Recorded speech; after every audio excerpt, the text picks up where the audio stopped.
and they call it the Clásico for a reason. Yes. Real Madrid coming out 3-2 winners. Last-ditch heroics from Jude Bellingham.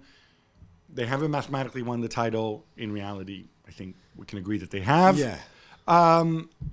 Let's start with Bellingham and the comeback again, because you had a stat for me. Yeah, I mean, it's not the first time that Real Madrid come from behind to win. I think It's the seventh time. Seventh time this season in the league. They usually finish very strongly. The game find a way of winning games late. I mean, Bellingham has scored before against Celta Vigo or Getafe really late. We saw against Manchester City in the first leg, the late Valverde goal as well.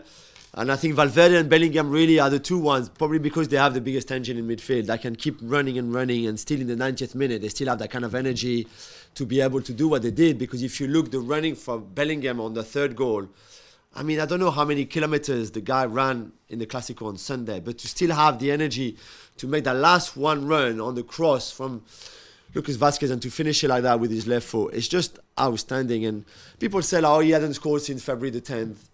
He's not here to score goals. The first half of the season was an absolute freak in terms of what he provided to this team. This is what he's here for. Yeah, he will score now and again, but it's all the activity, all the freedom that he has, everything that he can bring to that team. The goals, they're great if they're there, but that's not what he's there for. He's the second leading goal scorer in La Liga this season. And it's interesting because, you know, we've seen him. I think what he does extremely well. He does so many things very well. But one thing which really strikes me is when you're playing against Barcelona, they have ballers in the middle of the park, even after De Jong went off. Yeah. You know, you've got Pedri, you've got Gundogan.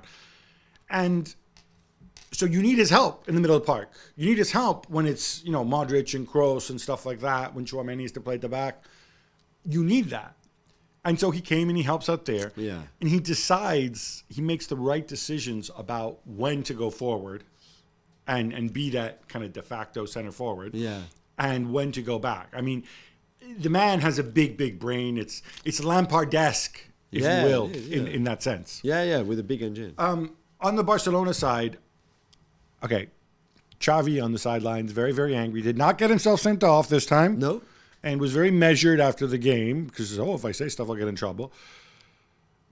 Unhappy with two decisions. One of them, I think the VAR ball that doesn't cross the line, there's no goal line technology in Spain. I mean, the fact that there's no goal line technology in Spain is absolutely bonkers. There's no goal line technology in La Liga, and there's no automatic offside. You know how in the much Premier goal line technology cost, yeah?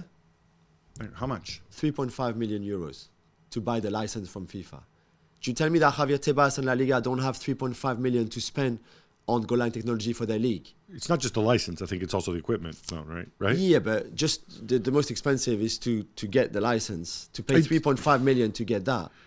It's an obvious one. But the other thing... How can you justify not having goal line technology Well, for even a league something like that? even cheaper, right? They have a camera on the goal line, so you can clearly see across. But obviously, if the goalkeeper's, green body, in Lunen's case, is in front of it, you can't see the ball. But hey, if we put a camera on the other side as well, like Lunen can't be in two places at once, That's true. then we, it's not going to be perfect. Whatever. I don't have an issue with that. If you don't see clearly crossing the line, if there's no definitive picture, you don't get it, right? There's one angle where it looks like it's way in, but then you're right, it's not. No, but that's the parallax view angle. Yeah, That's the which I distorted know, angle. that's why. But this one looked like, if you're Barca fans, and I think a lot of them were outraged with that angle, but you don't know. The other thing, the Cubarsi on Lucas Vázquez for the penalty, which I don't know. You can say Lucas Vázquez played for it, but Well, I don't. For me, it's a penalty every day. I think it's a penalty. Yeah, His legs is there, like Cubarsi's leg. Next time he will learn to stay still and his legs with his body, not extend his leg. But beyond that, I thought Barcelona played well. Me too, I agree. But it comes back to one thing, and I don't want to keep picking on him because I am a huge fan of him going forward.